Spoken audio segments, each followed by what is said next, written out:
पर एक्साइज के जरिए केंद्र सरकार को 19 रुपए 90 पैसे मिलते हैं, ठीक? उसका 40% दे रहे हैं आप राज्यों को। बिल्कुल, जो डिवॉल्व हो रहा है जीएसटी डिवॉल्व हो रहा है 1 रुपए 80 पैसे वाला, बाकी सारे सेशंस लगाए हुए हैं।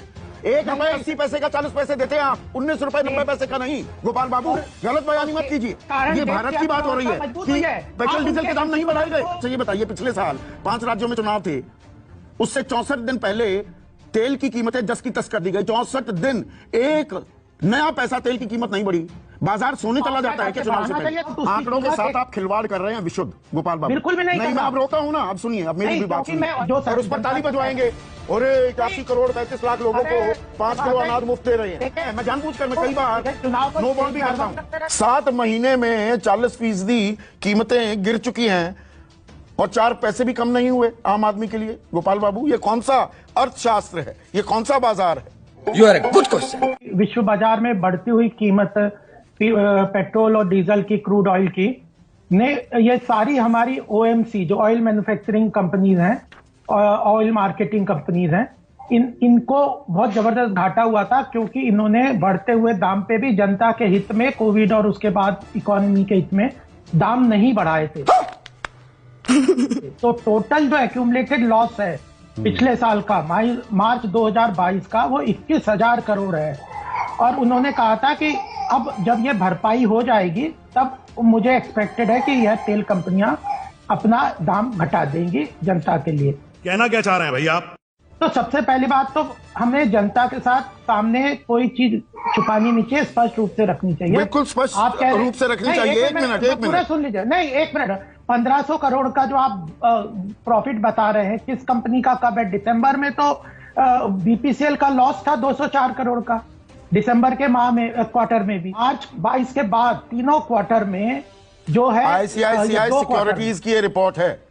इसी बेसिस पर शेयर बाजार में बहुत से निवेशक पैसा लगाते हैं। नहीं, वो एक्सपेक्टेशन होगी दिसंबर क्वार्टर की। हाँ। लेकिन उसके पहले मार्च के बाद जून और सितंबर में दोनों टाइम ऑयल कंपनीज को फिर लॉस हुआ है। तो 22,000 करोड़ का लॉस, एक्यूमुलेटेड लॉस है, वो पूरा होना है। तो आप बात नुकसान की बड़ी चिंता है सरकार को, समझ रहे हो? समझ रहे हो आप? उन्होंने आम आदमी का बजट कैसे चलेगा? यही तो, आप पूरी बात मेरी सुन लीजिए ना। हाँ। इसी कारण 22,000 करोड़ का घाटा लिया और तेल कंपनियों ने बढ़े हुए ग्लोबल दामों को जनता के ऊपर नहीं डाला। जब 102 रुपए का आप डीजल बात कर रहे हो या 100 रुपए से ऊपर बात कर रहे हो, उस वक्त आंकड़ों के साथ आप खिलवाड़ कर रहे हैं विशुद्ध गोपाल बाबू। बिल्कुल भी नहीं। मैं अब रोकता हूं ना, अब सुनिए, अब मेरी भी बात सुनिए। अभी मजा आएगा ना भिड़ो। आप एक पीरियड पर ऐसी सुई अटका रहे हैं, अब थोड़ा सा परिप्रेक्ष्य को, होराइजन को ब्रॉडन करते हैं। सुनिए फिर काटिएगा बात।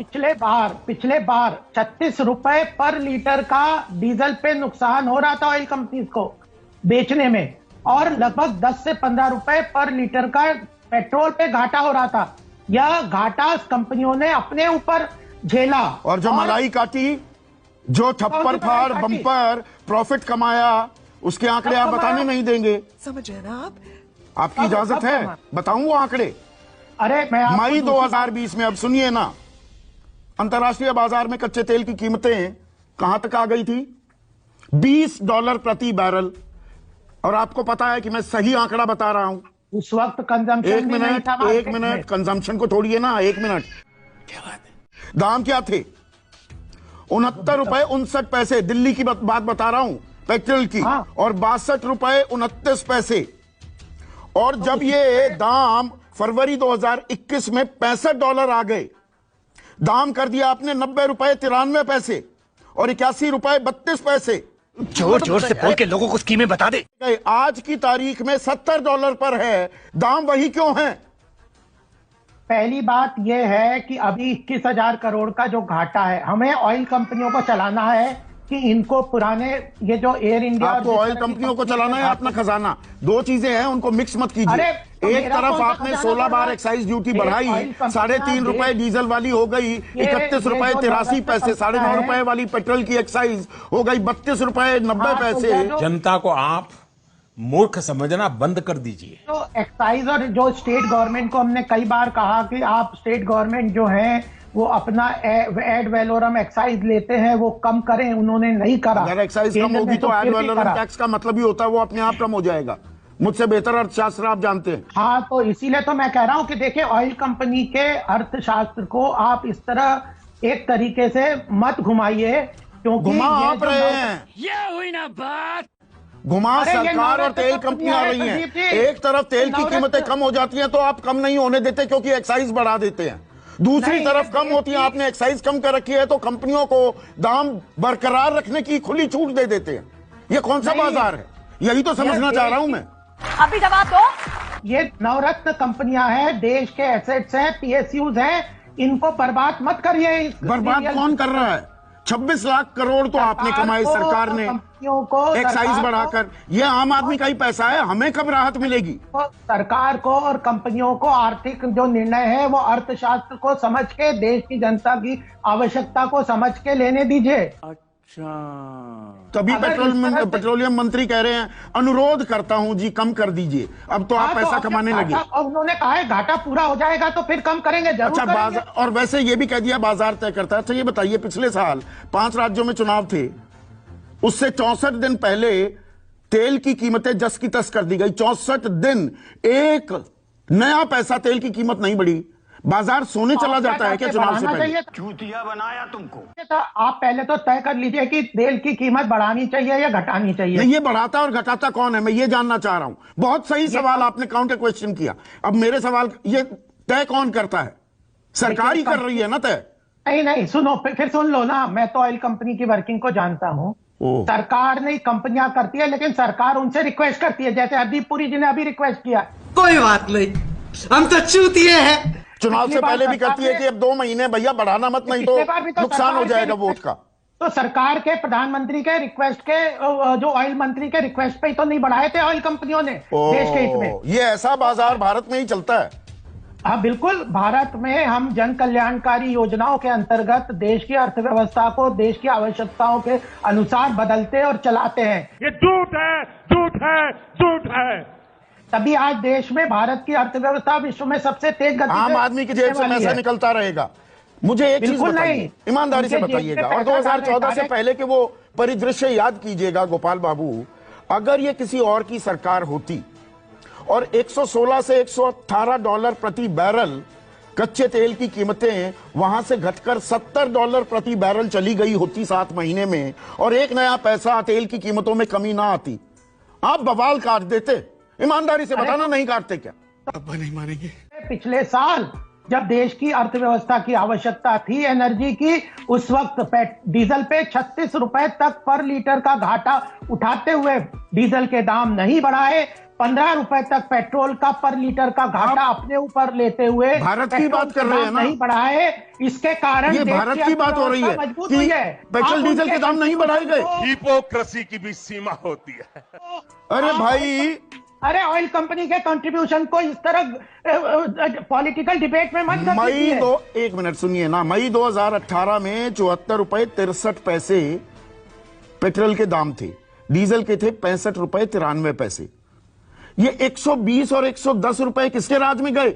जवाब दो। रोज 25 पैसे 50 पैसे 1.5 साल तक ये सिलसिला चलता रहा। आप कह रहे हैं हुआ ही नहीं, आपने बढ़ाया ही नहीं तेल की कीमत। मैंने आपको फिगर दी, अगर ये गलत हो तो मैं माफी मांगूंगा आपके चैनल पे। 36 रुपए पर लीटर का डीजल पे घाटा ऑयल कंपनियां ले रही थी। अरे कहना क्या चाहते हो? अब तो ज्यादातर तेल हम रूस से ले रहे हैं ना, गलत जानकारी तो नहीं दे रहा हूं? 20% तक ले रहे हैं। 25% तक हो गया, ले रहे हैं ना? हाँ, 25% तक ले रहे हैं। फाइनेंशियल 5% टाइम्स ये कह रहा है कि अंतर्राष्ट्रीय बाजार में $70 प्रति बैरल कीमत है, लेकिन रूस हमें $60 प्रति बैरल पर दे रहा है। गलत लेकिन जानकारी हम- दे रहा है फाइनेंशियल टाइम्स। अभी जवाब दो। नहीं तो अपनी आवश्यकता का 20% 25% ही अभी तक हम रूस से ले रहे हैं। आम उससे आदमी को ज्यादा इसका नहीं ले कुछ पा रहे। मुनाफा मिलेगा, कुछ फायदा मिलेगा? तभी तो एवरेज कॉस्ट जो आ रही है 70-80 है, ये एवरेज कॉस्ट है। ये थोड़ी है कि अंतरराष्ट्रीय एवरेज कॉस्ट नहीं, मैं अंतर्राष्ट्रीय तो मैं- बाजार तो ब्रेंट के जो- दाम बता रहा हूं, और रूस जो हमें दे रहा है वो $10 कम पर दे रहा है। जो सेंट्रल गवर्नमेंट है, स्पष्ट रूप से वित्त मंत्री जी ने पार्लियामेंट पे कह दिया कि हमने जो 42% अपना हिस्सा होता है वह स्टेट को पूरा का पूरा डिवॉल्व कर दिया। फिर भी ये झूठ बोल रही है। नहीं, अब इसके अंदर मैं बिल्कुल आपसे क्लैरिटी चाहूंगा। ये फंस गया। मैंने एक्साइज की फिगर बताई, 32 रुपए 98 पैसे तक चला गया था। आज की तारीख में पेट्रोल पर एक्साइज के जरिए केंद्र सरकार को 19 रुपए 90 पैसे मिलते हैं, ठीक? उसका 40% दे रहे हैं आप राज्यों को। बिल्कुल, जो डिवॉल्व हो रहा है जीएसटी डिवॉल्व हो रहा है 1 रुपए 80 पैसे वाला, बाकी सारे सेशंस लगाए हुए हैं। 1 रुपए 80 पैसे का 40 पैसे देते हैं आप, 19 रुपए 90 पैसे का नहीं। गोपाल बाबू, गलत बयानी मत कीजिए। ये हुई ना बात। तो फिर स्टेट गवर्नमेंट जो 18-19 रुपए लगाती है वो किसके पास जाता है? वो लगा रही है। मैं आपसे यही गलत मैंने यहाँ पर जानकारी दी है क्या? आप संदीप जी इतना अच्छे ढंग से काम कर रही हैं जो कंपनियां, उसके ऊपर इतना उंगलियां उठा रहे हो कि 22,000 करोड़। उंगलियां नहीं उठा रहा हूं, मैं पूरी व्यवस्था से एक सवाल पूछ रहा हूं। अब एक चीज आपने देखिए, 1 मिनट रुकिए ना गोपाल बाबू। क्या बात है सर, क्या बात है सर। आप भी सरकारें भी, हर सरकार, वो कांग्रेस की सरकार हो किसी की सरकार हो, हम सब्सिडी देते हैं, हम जन कल्याण करते हैं, हम ये करते हैं, उसके लिए पैसा चाहिए। अरे भाई, कोई किसी पर एहसान नहीं कर रहा, वो पैसा दे रहा। No free lunches in this world. Gopal बाबू, ये पैसा किससे लेते हो? हमसे। 1 मिनट सुनिएगा, हमसे ही लेते हो ना, हमसे ही लेते हो। 120 रुपए हमसे लिया राष्ट्र निर्माण के नाम पर, देशभक्ति के नाम पर, हम पर ही वो पैसा खर्च करके एहसान जता रहे हो। अरे भाई, पेट्रोल के दाम कम कर दो ना, अगर दाम कम हो रहे हैं अंतर्राष्ट्रीय बाजार में। आप कुछ भी बोलो, ये नहीं सुनने वाला। संदीप जी, आप ही अपना काउंटर आर्ग्यूमेंट दे रहे हो। जब हम कह रहे हैं कि आप जनता से टैक्स लेके जनता के हित में खर्च कर रहे हैं, उसका क्रेडिट ना ले, तो फिर जो जनता से ले रहे हैं उसका डेबिट क्यों हमारे खाते में डाल रहे हैं? अरे जब अंतर्राष्ट्रीय बाजार में तेल की कीमतें कम हो गई तो हमारे दाम कम क्यों नहीं हो रहे? 90 करोड़ लोगों को राशन दे रहे हैं निःशुल्क, 6,000 रुपए किसानों को दे रहे हैं, 3.5 करोड़ मकान हमने प्रधानमंत्री आवास योजना। आप पूरी व्यवस्था की पोल खोल कर रहे हैं ये कहकर। बात तो सही है।